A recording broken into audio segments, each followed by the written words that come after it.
நந்தி பகவானோட தலையில கொம்பு இருக்கும், புரியுதுங்களா? அந்த 2 கொம்புக்கு இடையில வந்து அவர் வந்து நடனம் ஆடுவார். இந்த நடனம் ஆடுறது பாத்தீங்கன்னா நமக்கு வந்து சந்தியாகானம். அதாவது சிவபெருமான் தனது அந்த நந்தியோட 2 கொம்புக்கு இடையில அவர் வந்து நடனம் புரிஞ்சு எல்லாருக்கும் வந்து அருள் பாலிப்பார். அந்த ஒரு காட்சியை வந்து அவர் கொடுக்கிற நேரம் பாத்தீங்கன்னா 4:30 to 6, 3:45 நாளிகை.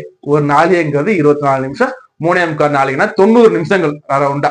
இந்த 90 நிமிஷம் பாத்தீங்கன்னா 1.5 மணி நேரம். இந்த நாள் வந்து காட்சி கொடுத்த நாள் வந்து பாத்தீங்கன்னா தியோதசி.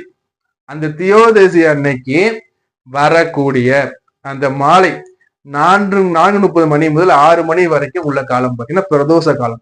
இந்த காலத்துல தான் சிவபெருமான் வந்து அந்த நந்தியின் தலைமையில் வந்து எல்லாருக்கும் வந்து ஆடி காட்சி கொடுத்தார். இந்த திருநீலகண்டர், புரியுதுங்களா? சிவபெருமான்